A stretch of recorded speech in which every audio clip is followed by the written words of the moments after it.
దేవుని పరిశుద్ధ నామమునకు మహిమ కలుగునుగాక. కూడి వచ్చిన మీ అందరికీ, దూరాన ఉండి ఈ దేవుని మాటలు వీక్షిస్తున్న ఈ జెడ్బీ మినిస్ట్రీస్ అనేటువంటి యూట్యూబ్ ఛానల్ ద్వారా దేవుని వాక్యాన్ని వీక్షిస్తున్న ప్రియ దేవుని బిడ్డలైన మీ అందరికీ నా హృదయపూర్వకమైనటువంటి వందనాలు. ఈ సమయంలో బలిపీఠాన్ని గురించినటువంటి శ్రేష్టమైన కొన్ని దేవుని మాటలు మనం ధ్యానం చేద్దాం. ఈ సమయంలో మట్టితో చేయబడినటువంటి బలిపీఠం, రెండవది రాతితో చేయబడినటువంటి బలిపీఠాన్ని గురించి దేవుని వాక్యములో నుండి కొన్ని మాటలు చదువుకుందాం. రండి. నిర్గమకాండం 20వ అధ్యాయం, నిర్గమకాండం 20వ అధ్యాయం 24వ వచనాన్ని నేను చదువుతాను. అందరూ జాగ్రత్తగా మీ గ్రంథాలు తెరచి చూడండి. మంటి బలిపీఠమును నా కొరకు చేసి దాని మీద నీ దహన బలులను, సమాధాన బలులను, నీ గొర్రెలను, నీ ఎద్దులను అర్పింపవలెను. నేను నా నామమును జ్ఞాపకార్థముగా నుంచు ప్రతి స్థలములో నీ యొద్దకు వచ్చి నిన్ను ఆశీర్వదింతును. నీవు నాకు రాళ్లతో బలిపీఠమును చేయునప్పుడు మలచిన రాళ్లతో దాన్ని కట్టకూడదు. దానికి ఏ పనిముట్టు తగలనిచ్చిన ఎడల అది అపవిత్రమగును. మరియు నా బలిపీఠం మీద నీ దిగంబరత్వము కనబడకయుండునట్లు మెట్ల మీదుగా దానిని ఎక్కకూడదు. దేవునికి స్తోత్రం. చిన్న ప్రార్థన చేద్దాం. ప్రేమగల తండ్రి, పరిశుద్ధుడు అయిన దేవుడా, చదవబడినటువంటి వాక్యము నీది, మేమందరము నీ బిడ్డలం ప్రభువా. కొద్ది నిమిషాలు మీరు మాతో మాట్లాడి మా అందరినీ మీరు బలపరిచి దీవించుమని, ఇదిగో నాయన మందిరములో ఉండి నీ వాక్యాన్ని వింటున్న బిడ్డలను బట్టి ప్రార్థన చేస్తున్నాను. ఆయా ప్రాంతాలలో, ఆయా జిల్లాలలో, రాష్ట్రాలలో, ఆయా దేశాలలో ఉండి ఈ జెడ్బీ మినిస్ట్రీస్ అనే యూట్యూబ్ ఛానల్ ద్వారా నీ వాక్యాన్ని ఆశతో వీక్షించుచున్న ప్రతి బిడ్డను దీవించి కృపచేత మీరు బలపరిచి మహిమ పొందుమని యేసునాథుని పేరిట ప్రార్థించి వేడుకుంటున్నాను తండ్రి. Amen, amen. అందరం చక్కగా కూర్చుందాం. ప్రియమైన దేవుని బిడ్డలారా, దేవాది దేవుడు మోషేతో మాట్లాడుతున్న మాట. దేవాది దేవుడు మోషేకు ప్రత్యక్షమై మోషేతో మాట్లాడుతున్న ఈ మాటలు మనం చదువుకున్నాం. దేవుడు ఒక బలిపీఠాన్ని కట్టమని మోషేకు చెప్తున్నాడు. ఎందుకు బలిపీఠం కట్టాలని దేవుడు అంటున్నాడు అంటే, ఎక్కడ బలిపీఠం కట్టబడిద్దో, ఏ ఇంటిలో బలిపీఠం కట్టబడిద్దో, ఏ వ్యక్తి తన వ్యక్తిగతమైన జీవితంలో బలిపీఠాన్ని కట్టుకుంటుందో, బలిపీఠం కట్టబడిన ప్రతి ఇంటిలోనికి, బలిపీఠం కట్టిన ప్రతి స్థలములోనికి, అత్యున్నత సింహాసనం పైన ఆసీనుడైన దేవుడు, ధవళ సింహాసనాసీనుడైన దేవుడు ఆయనున్న సింహాసనాన్ని విడిచిపెట్టి బలిపీఠము కట్టి ఆ బలిపీఠం మీద బలులర్పించేటువంటి వారి మధ్యలోనికి దేవాది దేవుడు దిగి వస్తాను అంటున్నాడు. దేవునికి స్తోత్రం. ఒక మాట, ఒక ఆలోచన మీకు జ్ఞాపకం చేస్తాను, వినండి. ఈ సృష్టిలో దేవుళ్ళు అనబడిన వారు అనేక మంది ఉన్నారు. ఉన్నటువంటి వారందరూ మీరు నా దగ్గరికి రండి, నా దగ్గరికి రండి అని పిలిచారే కానీ నేను మీ యొద్దకు వస్తాను అని చెప్పిన దేవుడు, మనము ఆరాధిస్తున్న దేవుడు, నేను ప్రకటిస్తున్న నజరేయుడని యేసుక్రీస్తు వారు ఒక్కరే. హల్లెలూయా. బిడ్లరా, ఈ రోజున చాలామంది దేవుణ్ణి వెతుక్కుంటూ దేవుని కోసం ఎక్కడికెక్కడికో వెళుతున్నారు, యాత్రలు చేస్తున్నారు. దేవుని కోసం, దేవుని దర్శనం కోసం టిక్కెట్లు కొనుక్కొని యాత్రలు చేసి ఎన్నో రకాలైనటువంటి ప్రయత్నాలు చేస్తున్నారు. అయితే బిడ్డలారా, విషాదకరమైన విషయం ఏంటంటే, దేవుని కోసం దేవుణ్ణి ఎరుగని అన్యజనులు మాత్రమే కాదు, దేవుణ్ణి నమ్ముకున్న వాళ్ళు కూడా దేవుని కోసం దేవుణ్ణి వెతుక్కుంటూ ఎక్కడికెక్కడికో వెళ్ళిపోతున్నారు. హల్లెలూయా. కొంతమంది గుణదల వెళితే అక్కడ దేవుడు ఉంటాడని గుణదల వెళ్తున్నారు. ఏ కొండండి? గుణదల కొండ. కొంతమంది నాగపట్టణం వెళితే నాగపట్నంలో దేవుడు ఉంటాడని అక్కడికి వెళుతున్నారు. ఇక చెప్పాలంటే దేవుని కోసం, దేవుని దర్శనం కోసం, దేవుని ఆశీర్వాదం కోసం ఈరోజు యేసు రక్తములో కడగబడినటువంటి విశ్వాసులు కూడా దేవుని కోసం ఎక్కడికెక్కడికో పరిగెడుతున్నారు, ఎక్కడెక్కడో వెతుకుతున్నారు, ఎక్కడెక్కడో తిరుగుతున్నారు. ఆ పల్లి వెళితే దేవుడు ఉంటాడని, ఆ పురం వెళితే దేవుడు ఉంటాడని, ఈ గిరి వెళితే దేవుడు ఉంటాడని, ఆ కొండ వెళితే దేవుడు ఉంటాడని దేవుని కోసం ఎక్కడికెక్కడోకో యాత్రలు చేస్తూ ఉన్నారు. నేను అంటున్నాను, ప్రియమైన దేవుని బిడ్డలారా, మనము ఆరాధిస్తున్న దేవుడు, మనకు ప్రత్యక్షమైన దేవుడు, మనము నమ్ముకున్న దేవుడు ఎలాంటి దేవుడు అంటే, నువ్వు ఎక్కడ ఉంటే అక్కడికి నీ యొద్దకే వచ్చేటువంటి దేవుడు. ఆమేన్. ఉదాహరణకి సమరయ స్త్రీ యాకోబు బావి దగ్గర ఎండవేళ వెళ్ళినప్పుడు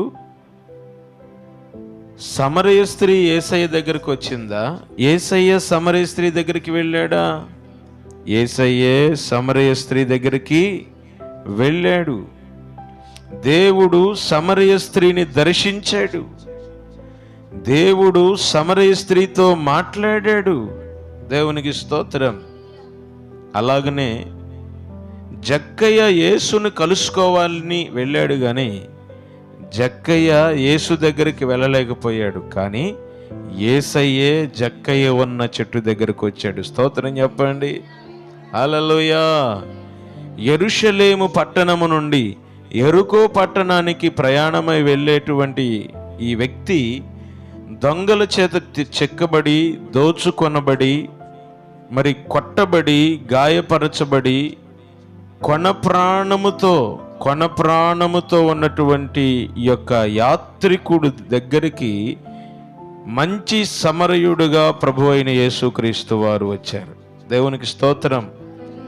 గాయపడిన సమయాన మంచి సమరయుడుగా ప్రభు అయిన యేసుక్రీస్తు వారు ఆ వ్యక్తి దగ్గరికి దిగి వచ్చినట్లుగా మనం చూస్తున్నాం.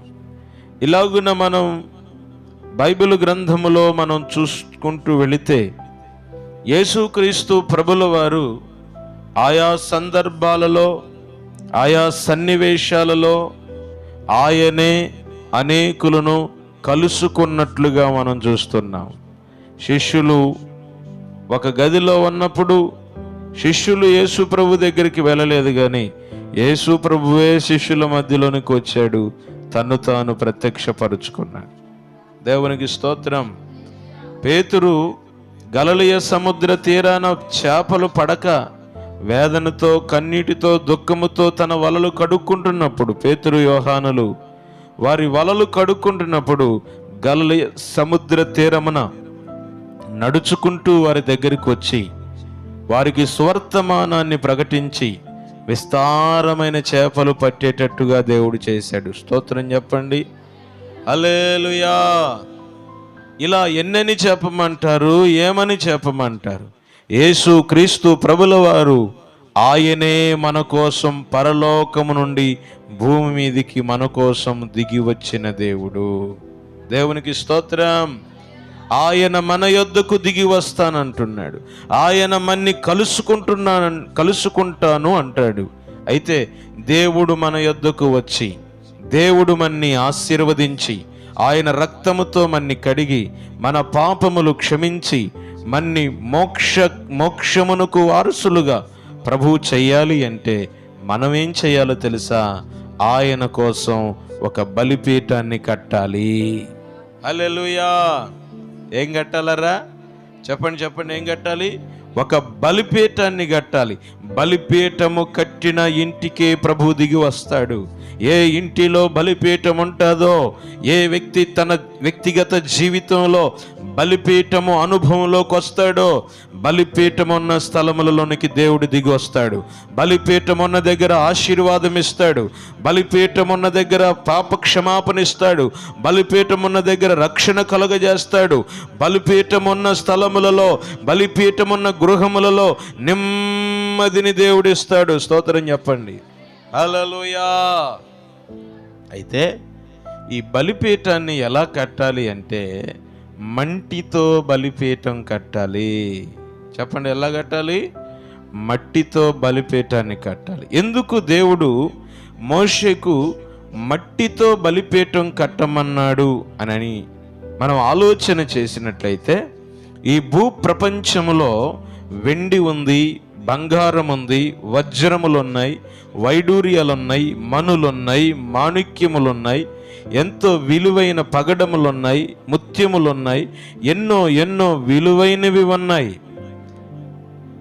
అయితే అటన్నిటినీ పక్కన పెట్టి దేవుడు మట్టితో బలిపీఠం కట్టమని చెప్పడానికి గల ఉద్దేశం ఏంటంటే, మట్టి ఈరోజు దేవుడు మనిషిని సృష్టించడానికి, సమస్త విశ్వాన్ని శాసించగలిగినటువంటి, ఈరోజు భూ ప్రపంచములో ఎంతో అత్యున్నతమైన స్థాయిలోనికి ఎదిగిన ఈ మానవుణ్ణి తయారు చేయడానికి దేవుడు వాడుకున్నటువంటి, దేవుడు వాడిన మెటీరియల్ ఏంటో తెలుసా? మట్టి. మనిషిని దేవుడు దేంతో చేశాడండి? మనిషిని దేవుడు దేంతో చేశాడు? మట్టితో చేశాడు. దేవునికి స్తోత్రం. ఈ భూ ప్రపంచంలో విలువ లేనిది ఏదైనా ఉంది అంటే, చెప్పండి, విలువ లేనిది ఏదైనా ఉంది అంటే ఏంటది? మట్టే. దేవునికి స్తోత్రం. అందుకనే మనం రోడ్డు మీద నడుచుకుంటూ వస్తే కాలుకి మట్టి అంటితే, కాలుకి బురద అంటితే ఏం చేస్తాం? దాన్ని ఇంటి బయటే కడిగేసి లోపలికి వస్తాం. అదే బంగారం అంటితే, దేవునికి స్తోత్రం, బంగారం అంటితే బయటే కడిగేస్తామా? హల్లెలూయా. దాన్ని జాగ్రత్తగా దాచుకుంటాం, చక్కటి వస్తువులు తయారు చేసుకుంటాం. అదే మట్టి అంటితే, మట్టిని కనీసం మనం చేత్తో ముట్టుకోవటానికి కూడా ఇష్టపడం. అది నీటితో శుభ్రంగా కడిగి దాన్ని బయటే శుభ్రపరుచుకొని వస్తాం. అంటే మట్టి మరి చీప్ మెటీరియల్, అతి విలువలేని పదార్థం మట్టి. దేవుడు బలిపీఠమును కట్టడానికి మట్టిని ఎందుకు ఉపయోగించమంటున్నాడు అంటే, బలిపీఠాన్ని నిర్మించడానికి మట్టిని ఎందుకు వాడమంటున్నాడంటే, ఇదిగో మన దేహము దేవుడు మట్టితో చేశాడు. మనం మట్టివారమని దేవుడు జ్ఞాపకం చేసుకుంటున్నాడు. ఎంతటి గొప్పవాడైనా, ఎంతటి ధనవంతుడైనా, ఎంతటి బలవంతుడైనా, సీఎం అయినా, పిఎం అయినా, అమెరికా ప్రెసిడెంట్ అయినా, వైట్ హౌస్లో ఉండేవాళ్ళైనా, ఎవరైనా సరే నలిస్తే ఏమొస్తుందండి? మట్టే వస్తుంది. మనం మట్టివారము అని దేవుడు జ్ఞాపకం చేస్తున్నాడు. దేవునికి స్తోత్రం. మట్టి మట్టి దేనికి సూచనగా ఉంది అంటే, విలువ లేని దానికి సూచనగా ఉంది. వాల్యూలెస్, విలువ లేనిది, చీప్ మెటీరియల్. విలువ లేని మట్టితో విలువైన మానవుణ్ణి దేవుడు సృష్టించాడు. స్తోత్రం, హల్లెలూయా. విలువ లేని మట్టితో విలువైన వారిని దేవుడు తయారు చేశాడు. ఈ మట్టితో బలిపీఠం కట్టమని దేవుడు చెప్పడానికి గల ఉద్దేశం ఏంటంటే, ఆ బలిపీఠమును మనం సమీపించినప్పుడల్లా, ఆ మట్టి బలిపీఠాన్ని చూసినప్పుడల్లా మనం ఏం గుర్తు తెచ్చుకోవాలమ్మా? నేను మట్టివాణ్ణే, నేను మట్టినే, నేను కూడా ఒక రోజున మట్టిలో కలవాల్సిన వాడినే, నేను విలువలేని వాడినే.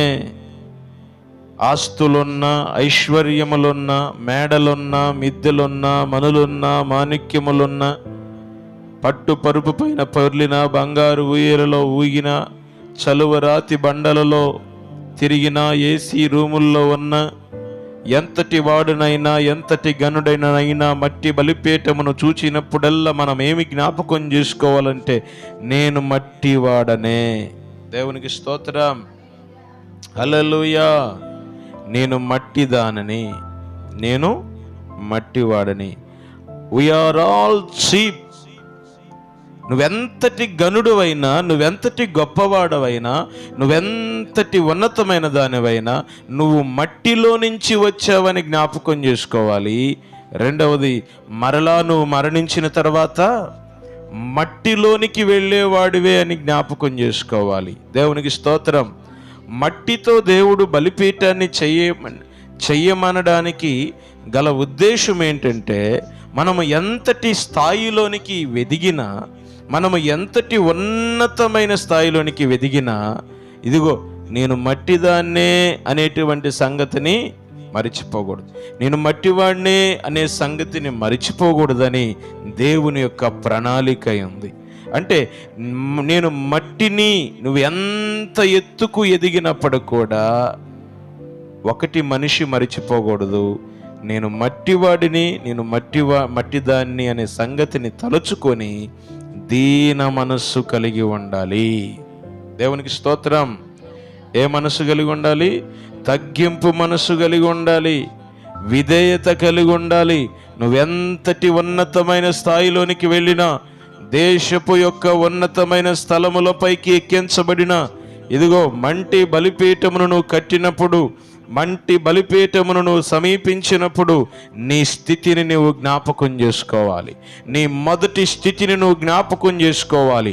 నువ్వు ఏ స్థితిలో పడిపోయావో, ఏ స్థితిలో ఉన్న నిన్ను దేవుడు పైకి లేవనెత్తాడో, ఏ స్థితిలో నుండి దేవుడు నిన్ను బ్రతికించాడో, ఎప్పుడో చచ్చిపోవలసిన నిన్ను, ఎప్పుడో మరణపు కోరల్లో మరి పట్టబడాల్సినటువంటి నీవు, ఎప్పుడో మరణించి మట్టికి చేరాల్సిన నిన్ను దేవుడు బ్రతికించి ఒక ఉన్నతమైన స్థాయిలో పెడితే, నీ స్థాయిని చూసుకొని మొదటి స్థితిని మరిచిపోకూడదని మట్టి బలిపీఠాన్ని చూసినప్పుడు నువ్వు జ్ఞాపకం చేసుకోవాలి.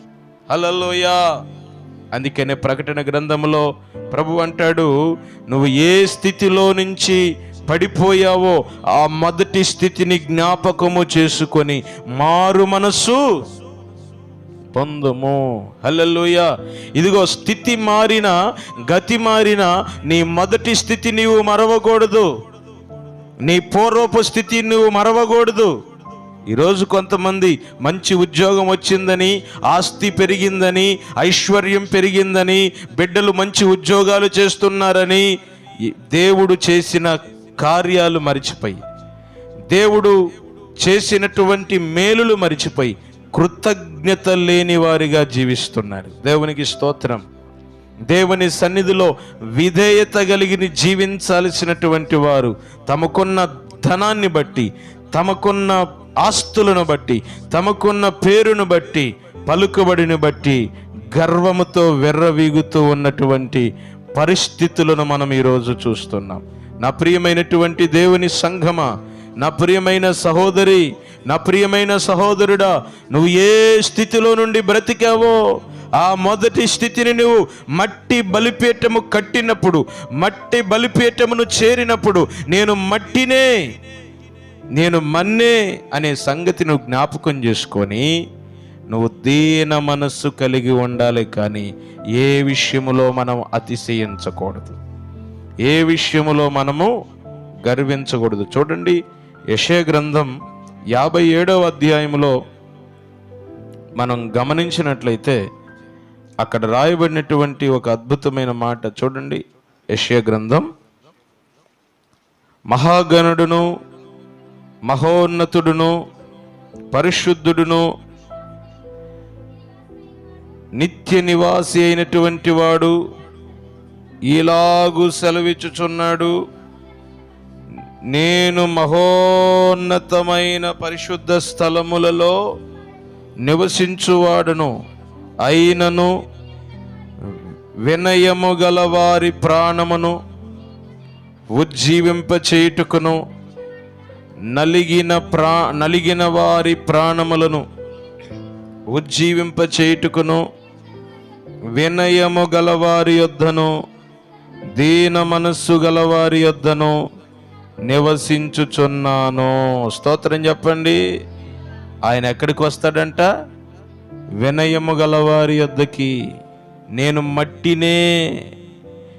మట్టినే అని మట్టి స్థితిని మర్చిపోకుండా, మట్టి బలిపీఠాన్ని చూచినప్పుడు నేను మట్టినే అని జ్ఞాపకం చేసుకొని, ఎంత ఉన్నతమైన స్థితిలో ఉన్న స్థితిని మరిచిపోయి నేను మట్టినే అని వినయముతో విధేయతతో తగ్గింపుతో ఉంటే అట్టివారి యొద్ద దేవుడు నివాసం చేస్తాడంట. స్తోత్రం. గర్విష్ఠుల దగ్గర దేవుడు ఉంటాడా అమ్మా? కుబేరుల దగ్గర దేవుడు ఉంటాడా? తమకున్న ధనాన్ని బట్టి, తమకున్న బలాన్ని బట్టి, తమకున్న అధికారాలను బట్టి వెర్రవీగే వాళ్ళ దగ్గర దేవుడు ఉంటాడా? చెప్పండి. కొంతమంది ఎవరన్నా మంచి భోజనం పెడితే వాళ్ళ ఇంటి చుట్టూ తిరుగుతారు. ఎవరన్నా బాగా డబ్బులుంటే, చెప్పండి అమ్మా, డబ్బులుంటే డబ్బులున్న వాళ్ళ ఇంటి చుట్టూ తిరుగుతారు. ఏమండి? ఎవరికన్నా మంచి పదవి ఉంటే, పలుకుబడి ఉంటే పదవి ఉన్నోళ్ళ దగ్గర తిరుగుతూ ఉంటారు. నేను అంటాను, పదవి ఉన్నోళ్ళ దగ్గర దేవుడు ఉండడు, డబ్బు ఉన్నోళ్ళ దగ్గర దేవుడు ఉండడు, అందం ఉన్నోళ్ళ దగ్గర దేవుడు ఉండడు, ఆస్తులు ఉన్న వాళ్ళ దగ్గర దేవుడు ఉండడు. ఎవరైతే వినయము కలిగి ఉంటారో, గర్వము లేకుండా దీనత్వము కలిగి, వినయము కలిగి, విధేయత కలిగి, ఇదిగో నేను మట్టి దానినే, ఇదిగో నేను మట్టివాడిని అని తమ స్థితిని మరిచిపోకుండా దీన స్థితి, వినయము, విధేయత ఎవరిలోనైతే దేవుడు చూస్తాడో, నేను అంటాను వారి దగ్గర ఖచ్చితంగా దేవుడు ఉంటాడు. చప్పట్లు కొట్టి స్తోత్రం చెప్పండి. హల్లెలూయా. గర్వించే వాళ్ళ దగ్గర దేవుడు ఉండడు. తమకున్న ధనాన్ని బట్టి, బలాన్ని బట్టి, కులాన్ని బట్టి, జాతిని బట్టి, బలగాన్ని బట్టి గర్వించేటువంటి వారి దగ్గర దేవుడు ఎప్పటికీ ఉండడు. ఎవరైతే మట్టి బలిపీఠాన్ని కడతారో, మట్టి బలిపీఠాన్ని కట్టే ప్రతి ఒక్కరి దగ్గరికి సింహాసనాసీనుడైన దేవుడు తానున్న ధవళ సింహాసనాన్ని విడిచిపెట్టి మట్టి బలిపీఠాల దగ్గరికి దిగి వస్తాడు. చప్పట్లు కొట్టి స్తోత్రం చెప్పండి. ఆమేన్. కనుక మనం ఏ బలిపీఠం కట్టాలి? ఇప్పుడు మట్టి బలిపీఠం. మట్టి బలిపీఠం కట్టినప్పుడు మనం ఏం జ్ఞాపకం చేసుకోవాలి? నేను మట్టి దానినే, నేను మట్టి వాడినే, నేను మట్టిలో నుంచి వచ్చినాను, నేను చనిపోయిన తర్వాత మరలా ఇదే మట్టిలోనికి వెళ్ళిపోతాను. పుట్టేటప్పుడు ఏమి తీసుకొని రాలేదు, పోయేటప్పుడు ఏమీ తీసుకొని పోలేదు.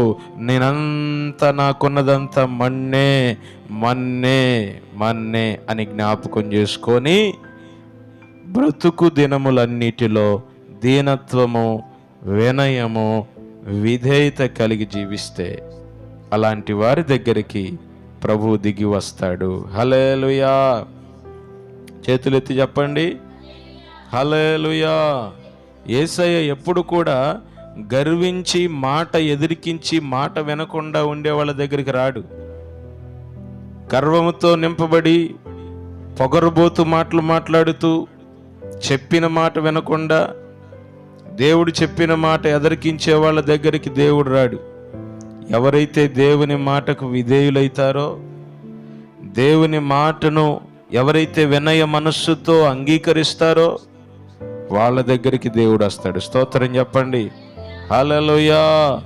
దేవుడు నిమ్రోదును దర్శించలేదు, కానీ అబ్రహామును దేవుడు దర్శించాడు. అబ్రహాములో ఉన్న క్వాలిటీ ఏంటో తెలుసా? దేవుడు ఏది చెప్పినా చిత్తము ప్రభువా అంటాడు. చివరికి నీ కొడుకును బలిగా అర్పించమన్నా చిత్తము ప్రభువా అంటాడు. అసలు ఏది చెప్పకముందు కూడా చిత్తము, నువ్వు ఏది చెబితే అది చేయడానికి నేను రెడీ టు బీ రెడీ. అంత వినయము కలిగిన వాడు గనుకనే, అంత విధేయత కలిగిన వాడు గనుకనే అబ్రహామును బట్టి దేవుడు అంటాడు, అబ్రహాము నా స్నేహితుడు అంటాడు. దేవునికి స్తోత్రం. నా స్నేహితుడైన అబ్రహాముకు నేను చెప్పకుండా ఏదన్నా దాస్తానా అని దేవుడు చేసేదంతా కూడా ఎవరికి చెప్పాడు? అబ్రహాముకు చెప్పాడు. స్తోత్రం చెప్పండి. హల్లెలూయా. అమ్మ, అర్థమవుతుందా? అబ్రహాముకు చెబితే అది పెట్టెలో పెట్టి తాళం వేసినట్టే. అబ్రహాముకు దేవుడు ఏదైనా చెబితే పెట్టెలో పెట్టి తాళం వేసినట్టే. అంతేగాని ఓ దేవుడు నాకు ఇది చెప్పాడు హో అని చెప్పేసి టమకా పట్టుకొని ఆ ఇంటి దగ్గర కాసేపు, ఈ ఇంటి దగ్గర కాసేపు, ఆ ఇంటి దగ్గర కాసేపు ఆగి ఆ ఇంటికాడ ఈ ఇంటికాడ ఉన్నదానికి 4 గలిపి చెప్పే మనస్తత్వం కాదు అబ్రహాం మనస్తత్వం. ఈ ఇంటి ముచ్చట ఆ ఇంటికి, ఆ ఇంటి ముచ్చట ఈ ఇంటికి, ఉన్నదానికి కొసరేసి లేనిదాన్ని కొంచెం గలిపి చెప్పే మనస్తత్వము కాదు. అలాంటి మనస్తత్వమే గనక అబ్రహాముదైతే అబ్రహాముతో దేవుడు చేసే సంగతులు అబ్రహాముతో దేవుడు పంచుకోడు. దేవునికి స్తోత్రం. వినయము గలవాడు, విధేయత కలిగిన వాడు, నమ్మకమైన వాడు గనుకనే అబ్రహాము నా స్నేహితుడు అని దేవుడు పిలిచాడు. అబ్రహాముతో దేవుడు ఉండడానికి ఇష్టపడ్డాడు. అబ్రహాముతో సహవాసము చేయడానికి దేవుడు ఇష్టపడ్డాడు. స్తోత్రం. వినండి, నీ భర్త అయినా సరే, లేకపోతే నీ పిల్లలైనా సరే, నీ బంధువులైనా సరే, ఏదన్నా వాళ్ళు చేసే సంగతి నీతో చెప్పట్లేదంటే నీలో ఏదో లోపం ఉందని గ్రహించుకోవాలి. దేవునికి స్తోత్రం. స్తోత్రం చెప్పరే? హల్లెలూయా. కనుక లోపాన్ని సరిచేసుకొని, తప్పును సరిదిద్దుకొని సరి అయినటువంటి మార్గంలో మనం నడిస్తే ఈరోజు మన దగ్గర సంగతులు దాచేవాళ్లే రేపు మన దగ్గరకు వచ్చి కూర్చొని విషయాలన్నీ మనతో పంచుకుంటారు. స్తోత్రం. ఆమేన్, ఆమేన్. దేవునికి స్తోత్రం. నా దగ్గర కూడా అనేక మంది బిడ్డలు వారి సొంత విషయాలు, వారి రహస్యాలు కూడా ఓపెన్గా నాతో పంచుకుంటారు. వాళ్ళు అనే మాట ఒకటే, అయ్యా మీతో చెప్తే దేవుడితో చెప్పుకున్నట్టే.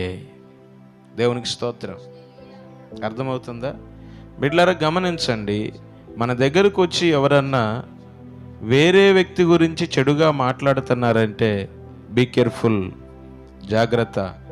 నీ దగ్గర వేరే వాళ్ళ గురించి చెడుగా మాట్లాడే వ్యక్తి నీ గురించి కూడా వేరే దగ్గర చెడుగా మాట్లాడిద్ది. జాగ్రత్త, బీ కేర్ఫుల్. అలాంటి వాళ్ళతో జాగ్రత్త, జాగ్రత్త, జాగ్రత్త సుమ. అబ్రహాము నమ్మకస్తుడు. He is faithful man.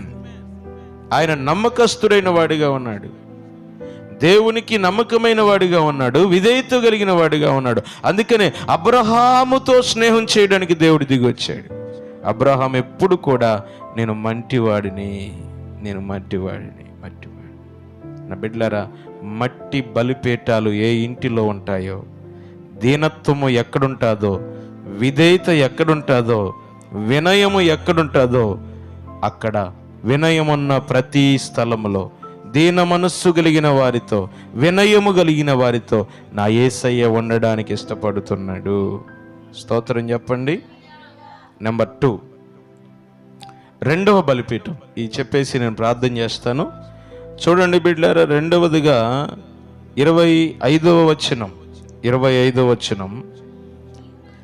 నీవు నాకు రాళ్లతో బలిపీఠమును కట్టినప్పుడు మలిచిన రాళ్లతో దానిని కట్టకూడదు. హల్లెలూయా. మలిచిన రాళ్లతో బలిపీఠాన్ని కట్టకూడదు. రాళ్లతో బలిపీఠం కట్టాలి. అయితే ఏ రాళ్లతో కట్టాలంట బలిపీఠం? అమ్మా, ఏ రాళ్ళతో కట్టాలి? మలిచిన రాళ్ళతో కట్టకూడదు. ఇంకా చెప్పాలంటే చెక్కిన రాళ్ళతో కట్టకూడదు. ఇనుప పనిముట్టుతో, ఉలితో, సుత్తితో చెక్కిన రాయితో బలిపీఠం కట్టకూడదు. కారు రాళ్లతో బలిపీఠం కట్టాలి. హల్లెలూయా. ఏ రాళ్లతో కట్టాలండి? కారు రాళ్లతో బలిపీఠం కట్టాలి.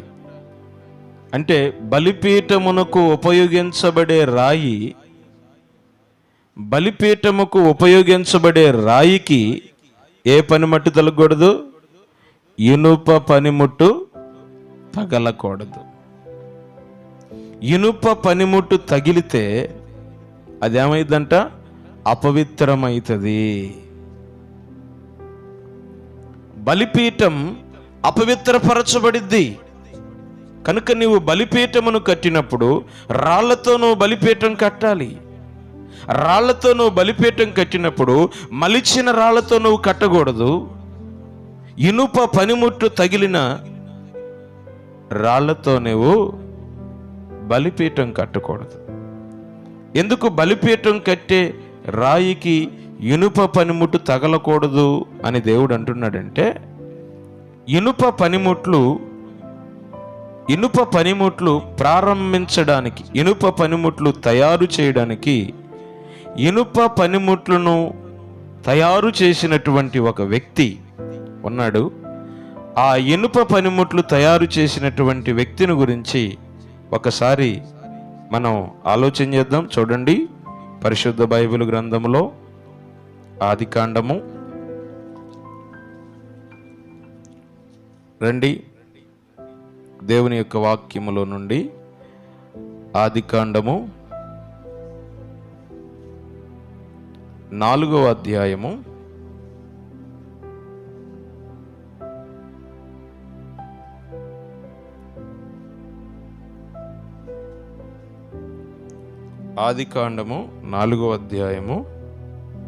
21వ వచనం. 21వ వచనం. అతని సహోదరుని పేరు యూబాలు. ఇతడు సితారాను, సానికను వాడుక చేయు వారందరికీ మూల పురుషుడు. మరియు సిల్లా తుబల్కయీనును కనెను. అతడు పదును గల రాగి పనిముట్లన్నిటినీ, ఇనుప పనిముట్లన్నిటినీ చేయువాడు. తుబల్కయీను సహోదరి పేరు నయామా. హల్లెలూయా. స్తోత్రం చెప్పండి ఒకసారి. హల్లెలూయా. ఇప్పుడు జాగ్రత్తగా నా వైపు చూడండి, అందరూ జాగ్రత్తగా వినండి.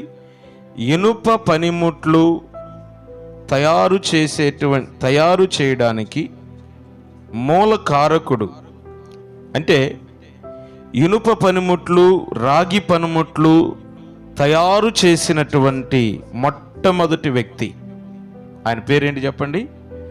తుబల్కయీను. చెప్పండి. వాక్యం చదివేటప్పుడు జాగ్రత్తగా చదవండి. అందరూ చెప్పండి, ఆయన పేరేంటి? తుబల్కయీను. ఈ తుబల్కయీను అనేటువంటి వ్యక్తి ఎవరి సంతతిలో నుంచి వచ్చాడు? ఈ తుబల్కయీను ఎవరి వంశములో నుంచి వచ్చాడు అంటే కయీను వంశములో నుంచి వచ్చినవాడు. అందుకనే కయీను సంతతిలో నుంచి వచ్చినవాడు గనుక తన పేరుకు ఏం కలిసేటట్టు పెట్టుకున్నాడు? కయీను అనే పేరు కలిసేటట్టుగా తుబల్కయీను అనే పేరు పెట్టుకున్నాడు. ఈ తుబల్కయీను ఒక్క మాటతో చెప్పాలంటే కయీను సంతతివాడు. ఆమెన్. ఈ తుబల్కయీను కయీను సంతతివాడు. ఈ కయీను సంతతివాడైనటువంటి తుబల్కయీను తన పితరుడైనటువంటి కయీను యొక్క పాపములో పాలిభాగస్థుడు. బైబిల్ అంటుంది కదా, తండ్రుల దోషము పిల్లల మీదికి రప్పిస్తాను అని. కనుక కయీను సంతతి అంతటి మీదికి దేవుని యొక్క శాపం ఉన్నట్లుగా మనం చూస్తున్నాం. దేవుడు కయీనును శపించినట్లుగా వాక్యంలో మనం చూస్తున్నాం.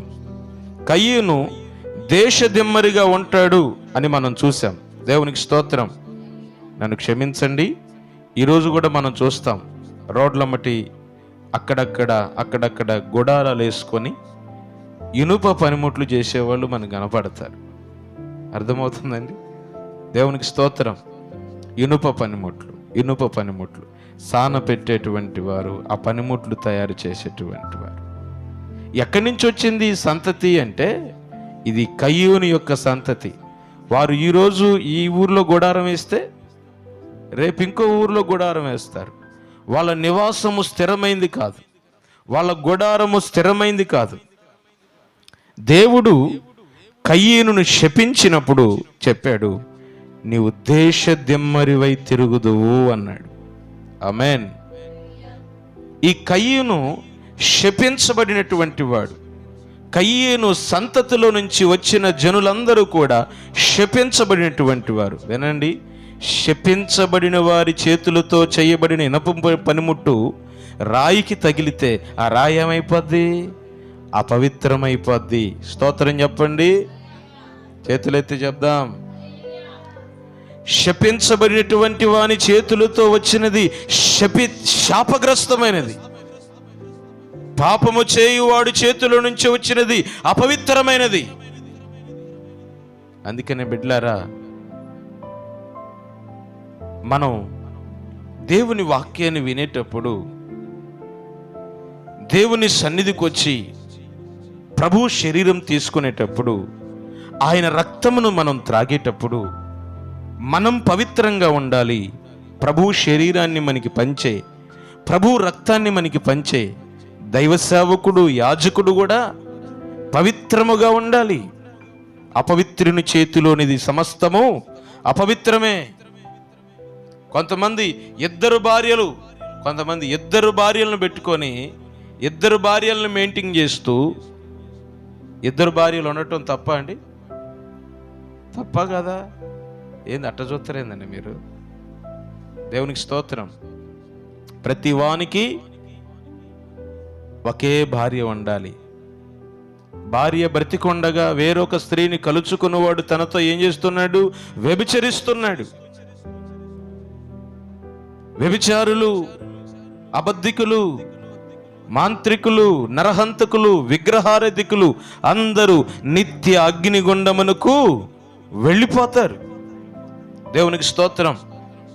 వ్యభిచారం చేస్తూ ఇద్దరు భార్యల నుంచి ఉంచుకొని, తర్వాత అబద్ధములాడుతూ, మోసాలు చేస్తూ, ధనాన్ని వడ్డీకి తిప్పుతూ, ఏమండి, ప్రభు శరీరాన్ని పంచేటువంటి వారు దేవుని యొక్క రక్తమును వారి చేతుల మీద త్రాగితే అది పవిత్రమైందా? నిశ్చయముగా దేవుని వాక్యం చెప్తుంది, అది అపవిత్రపరచబడి ఉంది. నేను వాక్యపు లోతుల్లోనికి మిమ్మల్ని తీసుకొని వెళుతున్నాను, జాగ్రత్తగా వినండి. కయ్యూను సంతతి శపించబడిన సంతతి. కయ్యూను సంతతి అపవిత్రమైన సంతతి. కయ్యూను సంతతిలో మరి వచ్చినటువంటి తుబల్ కయ్యూను అనేటువంటి వాడు ఇనుప పనిముట్లకు మూల పురుషుడు కనుక వాని చేతులతో తయారు చేయబడినటువంటి ఇనుప పనిముట్టుతో రాయిని మలిస్తే ఆ రాయి ఏమైపోతుంది? అపవిత్రమైపోతుంది. దేవునికి స్తోత్రం. ఎందుకు కయ్యూను శపించబడినవాడు? ఎందుకు కయ్యూను సంతతి అపవిత్రమైంది? ఎందుకు మరి కయ్యూను అలాగున మారిపోయాడు అంటే, బిడ్డలారా గమనించండి. నెంబర్ 1, ఈ ఇనుప పనిముట్టు దేనికి సూచనగా ఉందంటే కయ్యూను సంతతికి సూచనగా ఉంది. దేవునికి స్తోత్రం. అంటే మన బలిపీఠమును కట్టేటప్పుడు మలిచిన రాళ్లతో కట్టకూడదు, కారు రాళ్లతోనే కట్టాలి. అంటే బలిపీఠమును కట్టే రాయికి ఏం తగలకూడదు? ఇనుప పనిముట్టు తగలకూడదు. ఇనుప పనిముట్టుకు మూల పురుషుడైన తుబల్ కయ్యూను, ఆ కయ్యూను సంతతి వాడు. ఆ కయ్యూనులో ఉన్న లక్షణాలు ఏంటంటే, నెంబర్ 1, మొట్టమొదటిది కోపము. చెప్పండి, కయ్యూనులో ఉన్న మొదటి లక్షణం ఏంటండి? ఇనుప పనిముట్టు దేనికి సూచనగా ఉంది అంటే కోపానికి సూచనగా ఉంది. దేవునికి స్తోత్రం. చేతులు ఉన్నాయా? తెస్తే పైకెత్తి చెప్పండి. ఇనుప పనిముట్టు కోపానికి సూచనగా. ఎందుకు కోపం? ఈ కయీనులో ఉన్నటువంటి లక్షణం. ఈ కోపానికి ముందుగా కయీనులో ఇంకో లక్షణం ఉంది. నెంబర్ 1, మొట్టమొదటిగా కయీనులో ఉన్న లక్షణం ఏంటో తెలుసా? అసూయ. చెప్పండి, అసూయ. ఈ అసూయకు ముందు ఇంకొక లక్షణం ఉంది కయీనులో. అదేంటో తెలుసా? దేవునికి ఇచ్చే విషయంలో పిసినితనంగా ఇచ్చాడు. ఒక మాటతో చెప్పాలంటే కయీనులో ఉన్న ఫస్ట్ లక్షణం ఏంటంటే పిసినిగొట్టోడు. చెప్పండి అమ్మా, పిసినితనంగా. కొంతమంది యేసు ప్రభువుని నమ్ముకోకముందు దుబారా ఖర్చులు పెడతారు. ఏం ఖర్చులు పెడతారండి? ఒక ఉదాహరణకు ఒక మాట చెబుతాను. యేసు ప్రభువుని నమ్ముకోకముందు, అమ్మా దేవునిలోకి రాకముందు మీకు సినిమాలు చూసి అలవాటు ఉందా? సినిమాలు చూసి అలవాటు పర్లేదమ్మా, ఇప్పుడు కాదులే అమ్మ, అప్పుడు నాకుంది. రోజుకు 4 చూశాను. దేవునికి స్తోత్రం. మీరు చెప్పండి ఒక మాట, సినిమాకి వెళ్ళేటప్పుడు ఒక్కళ్ళే వెళతారా, ఎవరినన్నా తోడు తీసుకొని వెళ్తారా? ఆమెన్. అక్కాయ్ సినిమాకి వెళ్తాను, వస్తావంటే నా దగ్గర డబ్బులు లేవులే అమ్మా, నువ్వు పోయిరా అంటది. నీ దగ్గర లేకపోతే అక్క నేను పెట్టుకుంటా, ఛార్జీ కూడా నేను పెట్టుకుంటా, టికెట్ కూడా నేను పెట్టుకుంటా, మధ్యలో ఇంటర్వెల్లో కురుకురేలు కూడా కొనిస్తా, రావే, నేను ఒక్కదాన్నే వెళ్తున్నాను. దేవునికి స్తోత్రం. మరి మందిరానికి వచ్చేటప్పుడు పక్క వాళ్ళకు కూడా తెలియదు. సినిమాకి వెళ్ళేటప్పుడు నీ ధనాన్ని ఖర్చు పెడతావు, నీ సమయాన్ని ఖర్చు పెడతావు. ఆమె రెడీ అయిన దాకా, స్నానం చేసిన దాకా, చీర కట్టుకున్న దాకా. కానీ ఉంటానులే, నేను ఉంటాను. అమ్మా మందిరానికి వెళ్దాం వస్తావంటే, అక్క కొద్దిసేపు ఉండి అక్క, స్నానం చేశారు, నువ్వు రెడీ అయ్యి రాలే, నేను పోతున్నా. దేవునికి స్తోత్రం. నేను అనే మాట ఏంటంటే, క్రీస్తుని నమ్ముకోకముందు దుబారదయం. బ్రదర్స్ ఏమైనా తక్కువ తిన్నారా? వీడు సారు కొట్టుకోబోతాడు. అరే మందుకు పోదాం వస్తావా? అరే నా దగ్గర డబ్బులు లేవులేరా, ఈరోజు రానిలేనంటే, నీ దగ్గర లేకపోతే ఏందిరా నేను పోపెత్తరా? ఈ తాగుబోతోళ్ళు ఎప్పుడు కూడా ఒక్కళ్ళగా తాగడానికి ఇష్టపడరు. అందుకని మనం సాయంకాలం 7ంటికి అక్కడికి పోతే, కొత్త ఫ్లాట్లలోకి వెళ్తే ఒక్కళ్ళు కూర్చొని తాగుతారా? ఎవరన్నా దంట్లుగా ఈ మినుగురు పుడుగులు వచ్చినాయిగా సెల్ ఫోన్లు, ఈ మినుగురు పుడుగు లైట్లు వేసుకొని. ఈ తాగుబోతోడు ఎప్పుడు కూడా ఒక్కడిగా తాగడానికి ఇష్టపడ్డు. ఎవడో ఒకడిని పిలుస్తాడు, అరే నా దగ్గర డబ్బులు లేవరంటే నేను పోపెత్తరారా అంటాడు. మధ్యలో నంజుకోవటానికి అది కూడా నేనే పెట్టుకుంటాను రా. దేవునికి స్తోత్రం.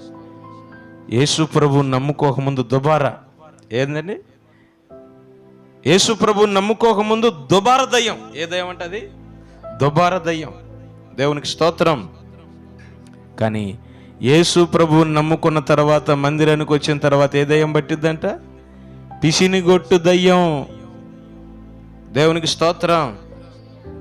పక్కన ఎవరైనా పొరపాటున, అక్క ఈరోజు కానుకలు లేవక్క, ఒక 10 రూపాయలు అంటే ఇట్ట చూస్తారు సీరియస్గా. దేవునికి స్తోత్రం. కానుకలు ఏంది, చర్చికి ఎందుకు వచ్చినావు అన్నట్టుగా చూస్తారు. ఏమండి, యేసు ప్రభువుని నమ్ముకున్న తర్వాత నీ తోటి సహోదరుడికి, నీ తోటి సహోదరికి ఏదైనా సహాయం చేయడానికి చేతులు రావే? యేసు ప్రభువుని నమ్ముకున్న తర్వాత దేవునికి ఇచ్చే విషయంలో ఏ గొట్టండి? పిసినిగొట్టుతనం, కయ్యూను లక్షణం. బిడ్డలారా వినండి, నీ జీవితంలో దేవుని పని చేసే విషయంలో కానీ, దేవునికి ఇచ్చే విషయంలో కానీ, దేవునికి ఇచ్చే కృతజ్ఞత అర్పణల విషయంలో కానీ, ప్రతిష్ఠిత అర్పణలో కానీ, ప్రథమ ఫలాల్లో కానీ, దశమ భాగాల్లో కానీ, దేవునికి ఇచ్చే విషయంలో అననీయ సపేరేలాగా, కయ్యూనులాగా ఒకవేళ పిసినుగొట్టుతనం చేస్తున్నావేమో, నీకు దేవుడు నెలంతా 10,000 రూపాయలు ఇస్తే ఎంత ఇవ్వాలి దేవునికి? 1000 రూపాయలకి ఇచ్చేదానికి 100 రూపాయలు ఇస్తున్నావేమో. ఏ గొట్టది? పిసినుగొట్టు. 1000 రూపాయలు ఇవ్వాలి దేవునికి. పిసినితనంగా ఇచ్చి శాపానికి, దరిద్రానికి గురైనటువంటి వాళ్ళు ఉన్నారని బైబిల్ సెలవిస్తుంది. అంతెందుకు, కయీను శాపానికి గురి కావడానికి, కయీను దేశదిమ్మరైపోవడానికి కారణం ఏంటి తెలుసా? పిసినిగొట్టుతనం. ఎందుకు పిసినిగొట్టుతనం అంటే, తన తమ్ముడైనటువంటి హేబేలు గొర్రెల కాపరి. చెప్పండి, ఏం కాసుకునేవాడు? గొర్రెలు కాసుకునేటువంటి వాడు.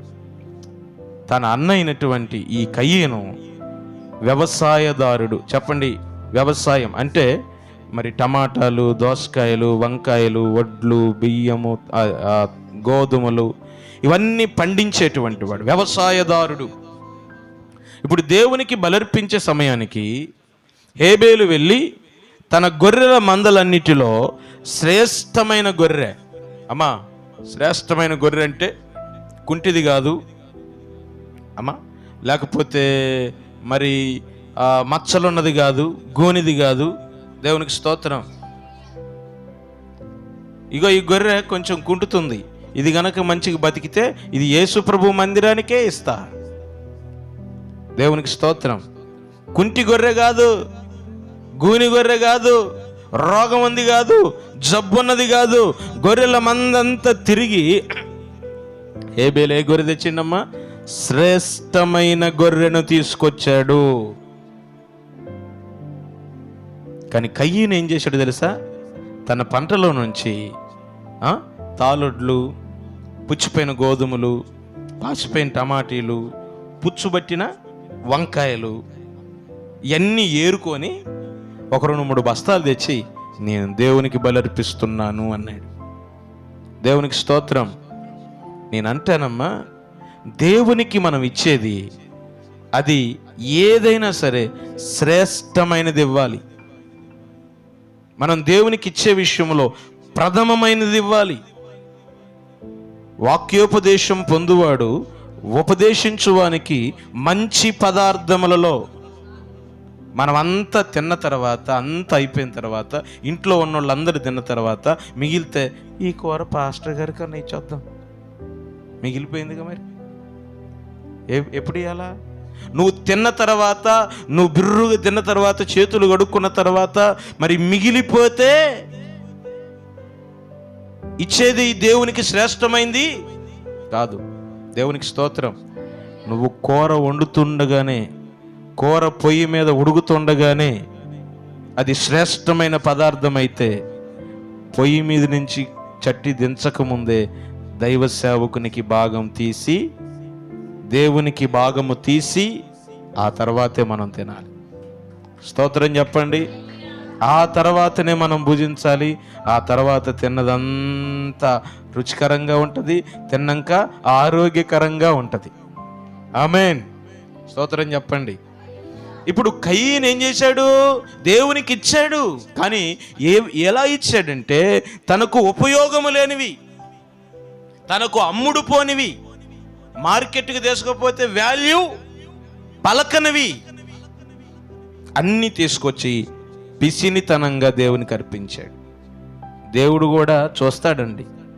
దేవుడు ఏది అంగీకరించాడు? ఇప్పుడు శ్రేష్టమైన బలిని అర్పించిన హేబేలు బలినే దేవుడు అంగీకరించాడు. కానీ కయీను బలిని దేవుడు తృణీకరించాడు. నేను అంటాను, నువ్వు దేవునికి ఇచ్చే అర్పణ దేవుడు అంగీకరించేదిగా ఉందా? దేవుడు తృణీకరించేదిగా ఉందా? బిడ్లరా, ఏ స్థలములో ఉండి వాక్యం వింటున్నప్పుడు కూడా, నువ్వెక్కడ ఉండి వర్తమానం వింటున్నప్పుడు కూడా, కయీను వలె ఒకవేళ పిసినితనంగా దేవునికిస్తే ఆ అర్పణ దేవునికి అంగీకరించబడదు. అర్పణ తృణీకరించబడింది. కయీను కూడా తృణీకరించబడ్డాడు. హేబేలు యొక్క అర్పణ అంగీకరించబడింది. హేబేలు కూడా దేవునికి అంగీకరించబడ్డాడు. స్తోత్రం చెప్పండి. నెంబర్ 1 కయీను లక్షణం 1 పిసినుగొట్టుతనం. చెప్పండి గట్టిగా. పిసినుగొట్టు తనం ఎవరిలో ఉన్న వాళ్ళు ఏ సంతతి? ఏ సంతతి వాళ్ళు? కయీను సంతతి. దేవునికి స్తోత్రం. ఇప్పుడు అననీయ సపీరా కూడా ఏ సంతతి చెప్పండి అమ్మా? కయ్యని సంతతి. ఎందుకు? వాళ్ళ పొలం అమ్మారు, అమ్మకు ముందేమో అమ్మిందంతా ఇస్తామన్నారు. అమ్మిన తర్వాత కొంతమందికి డబ్బులు చూస్తే కల్లెర్రి పుట్టిద్దు. ఇన్ని ఇవ్వాలా దేవునికి స్తోత్రం. ఇల్లమ్మకు ముందు పాస్టర్ గారు గట్టిగా ప్రార్థన చేయండి, ఇల్లు అమ్మితే 10వ భాగం వచ్చిందని అంతట్లో 10వ భాగం దేవునికి అంటారు. అమ్మిన తర్వాత ఆ లక్షలు రాగానే ఎంత ఇవ్వాలా? ఈ పిసినిగొట్టు మనస్తత్వం, ఈ పిసినిగొట్టు లక్షణం ఖచ్చితంగా నేను చెప్తున్నాను, అది కయ్యను యొక్క మనస్తత్వం. హల్లెలూయా చెప్పండి. రెండవది, ఇప్పుడు హేబేలు బలి దేవుడు అంగీకరించాడు. హేబేలు శ్రేష్టమైనది ఇచ్చాడు, హేబేలు బలి అంగీకరించాడు, హేబేలును అంగీకరించాడు. మరి కయ్యూను అనుకోవాలగా, నేనేదో చెడ్డది ఇచ్చాను, దేవుడు నన్ను తృణీకరించాడు, నా అర్పణ తృణీకరించాడు, వాడు మంచిది ఇచ్చాడు, మంచిగా అంగీకరించబడ్డాడు అని అనుకోవాలి. ఇప్పుడు కయ్యూను ఏం చేస్తున్నాడంటే హేబేలును చూసి అసూయపడ్డాడు. ఈ విషయాలన్నీ మీరు చదువుకోండి, ఆదికాండం 4వ అధ్యాయంలో ఉంటాయి, అన్నీ కూడా తర్వాత మీరు చదువుకోండి. కయ్యూను హేబేలును చూసి అసూయపడ్డాడు. ఈ అసూయ అనేది ఎడ ప్రారంభమైంది తెలుసా? కయ్యూను దగ్గర నుంచే ప్రారంభమైంది. అంతకుముందు అసూయ ఉందా? లేదు. హేబేలేమో మంచిగా ఇస్తున్నాడు, హేబేలేమో మంచిగా చేస్తున్నాడు, హేబేలేమో ఆశీర్వదించబడుతున్నాడు. కయ్యూను ఇవ్వట్లేదు, ఆశీర్వదించబడట్లేదు. ఇప్పుడు ఆశీర్వదించబడేవాడిని చూస్తే కయ్యూనికి ఏం పడుతుంది? అసూయ పడుతుంది. హల్లెలూయా. అసూయపరుడు. కయ్యూనులో ఉన్న రెండవ లక్షణం, నేను లోతుగా వెళ్ళట్లేదు, క్లుప్తంగా ముందుకు వెళ్తున్నాను. రెండవ లక్షణం అసూయ. చెప్పండి, అసూయ. కయ్యూనులో ఉన్నటువంటి మూడవ లక్షణం, 1 పిసినిగొట్టు, 2 అసూయ, 3వది ఈ అసూయలో నుంచి ఏం పుట్టిందంటే కోపం.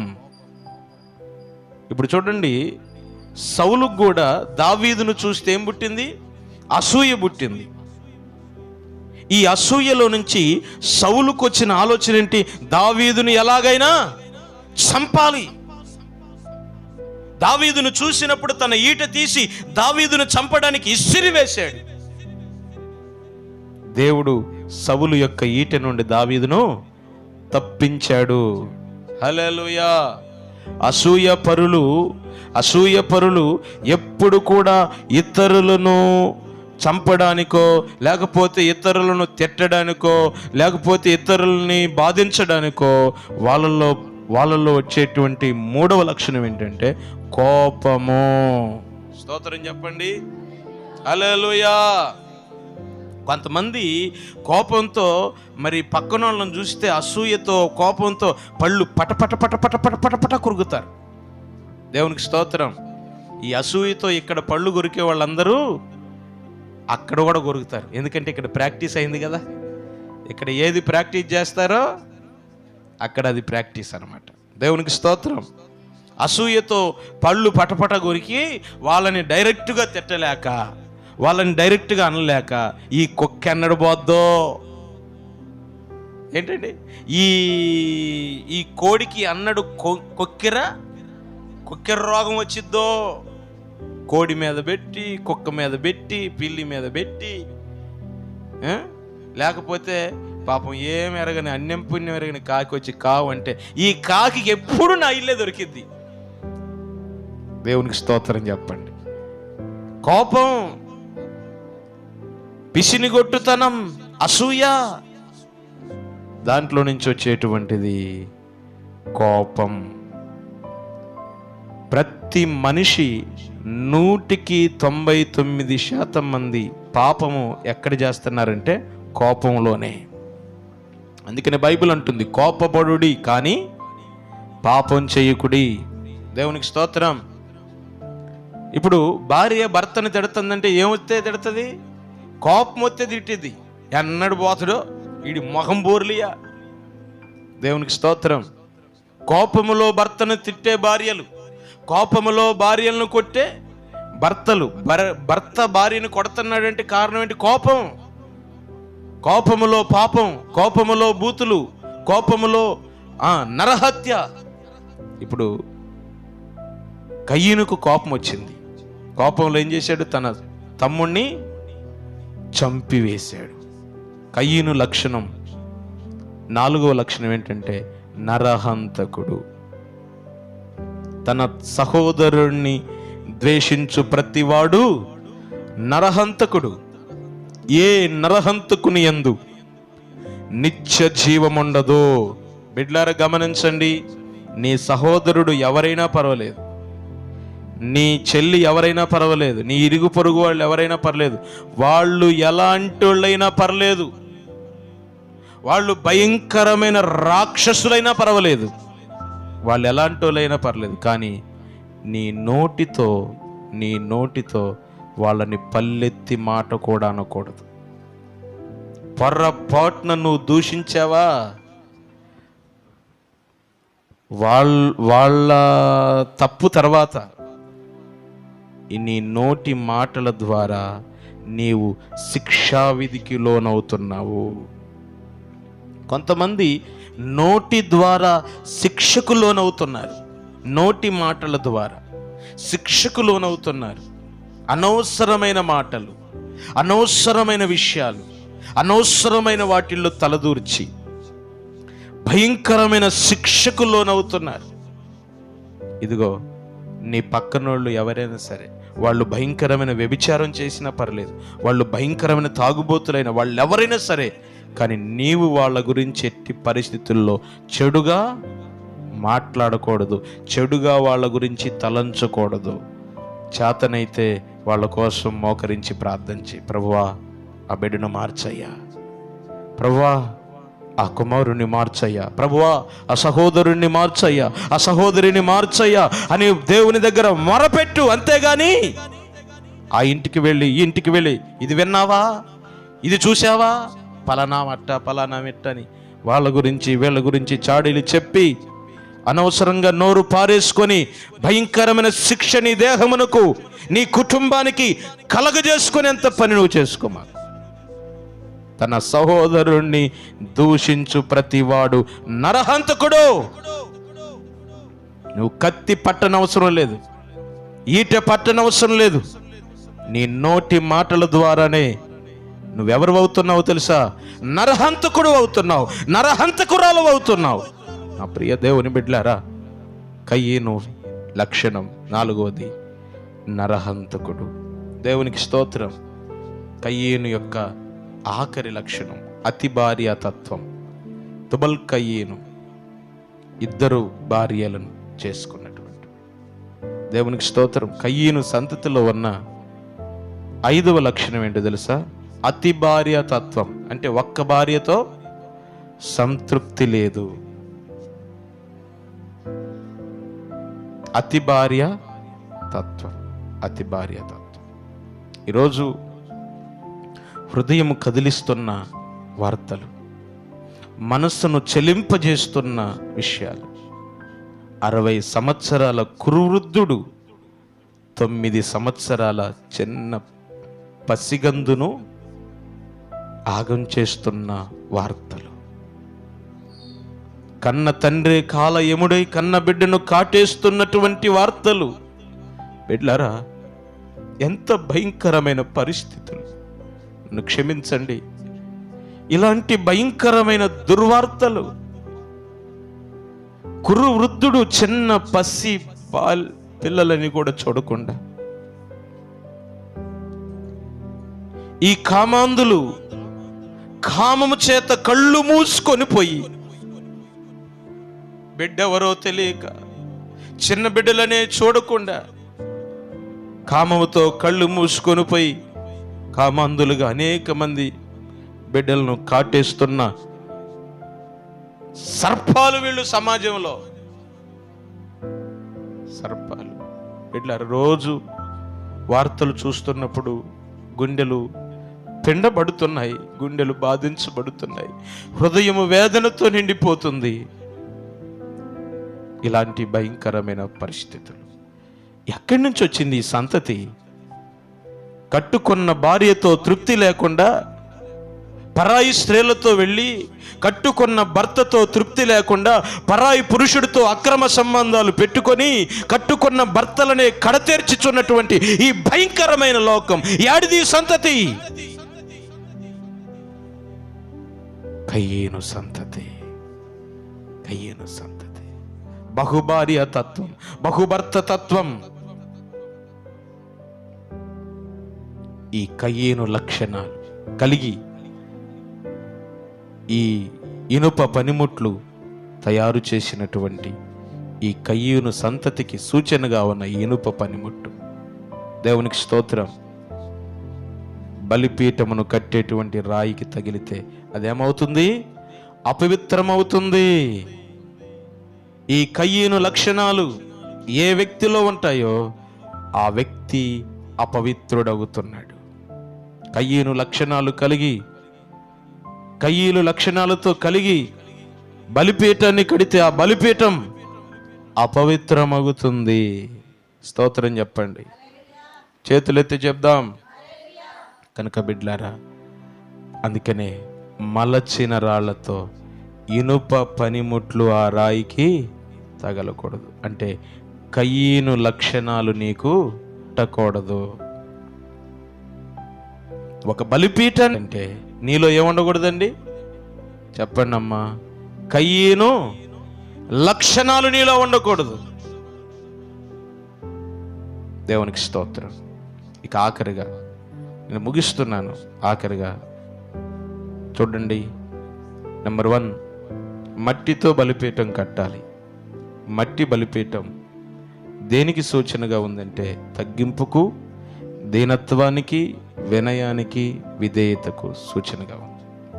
నెంబర్ 2, రాళ్లతో బలిపీఠం కట్టాలి. రాళ్లతో బలిపీఠం కట్టినప్పుడు ఇనుప పనిముట్టు తగలకూడదు. ఇనుప పనిముట్టు కయ్యూను సంతతిని సూచిస్తుంది గనుక కయ్యూను లక్షణాలు బలిపీఠాన్ని కట్టేటప్పుడు కయ్యూను లక్షణాలు మనలో ఉండకూడదు. ఆఖరిగా చూడండి, పరిశుద్ధ బైబిల్ గ్రంథంలో నుండి ఆఖరి వచనం 26వ వచనం. మరియు నా బలిపీఠం మీద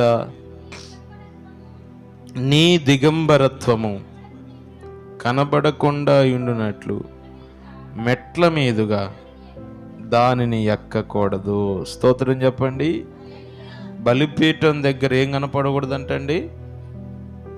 చెప్పండి అమ్మా. అర్థమవుతుంది నా మాట? బలిపీఠం దగ్గర ఏం కనపడకూడదు? నేను మాట్లాడేది తెలుగే అమ్మా, తమిళం కాదు. చెప్పండి, ఏం కనపడకూడదు? దిగంబరత్వం. దేవునికి స్తోత్రం. పరిశుద్ధ బైబిల్ గ్రంథంలో దిగంబరులు ఎవరు దిగంబరులు అయ్యారు?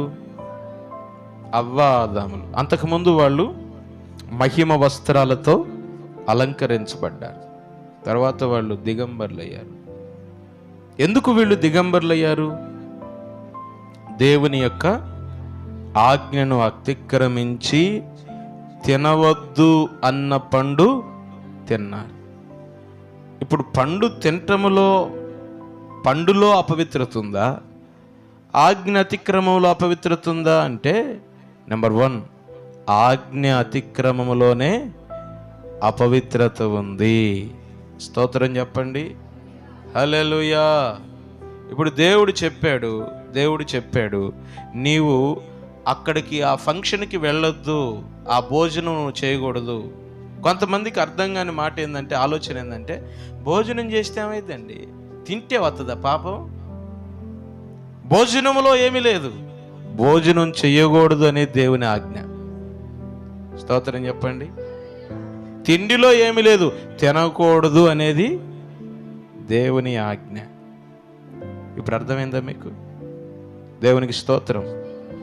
దేవుని ఆజ్ఞను మీరి వెళ్ళవద్దు అన్న స్థలాలకు నువ్వు వెళితే, తినవద్దు అన్న భోజనాలు నువ్వు తింటే, చూడవద్దు అన్న వాటిని చూస్తే, కొంతమంది అంటారు టీవీ చూస్తే తప్ప, సినిమా చూస్తే తప్ప.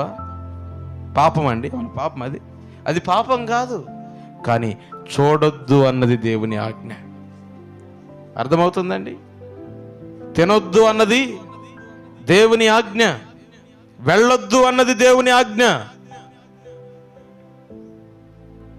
దేవుని ఆజ్ఞ అతిక్రమమే పాపం. ఉజ్జా అనేటువంటి ఆయన ఏం తప్పు చేశాడండి? మంచి పనే చేశాడు కదా. మందసం పడిపోతుంటే వెళ్ళి పట్టుకుంటున్నాడు, అది మంచిదే కదా. కానీ మంచి పనే చేశాడు, కానీ అది దేవుని ఆజ్ఞ అతిక్రమం. ఆజ్ఞ అతిక్రమమే పాపం. ఈరోజు వాక్యం వింటున్న బిడ్డలారా, ఎందుకు ఆదాము అవ్వలు దిగంబరులు అయ్యారు అంటే ఆజ్ఞను అతిక్రమించి. ముగిస్తున్నాను, చూడండి, ఆఖరిగా మీరు చెప్పండి. ఆజ్ఞ అతిక్రమించే వాళ్ళందరూ ఎవరండి ఇప్పుడు? చెప్పండి అమ్మా. ఇప్పుడు ఆజ్ఞ అతిక్రమించి బలిపీఠం దగ్గరికి వస్తే బలిపీఠం దగ్గర ఏం కనపడుతుంది దేవుడికి? దిగంబరత్వం.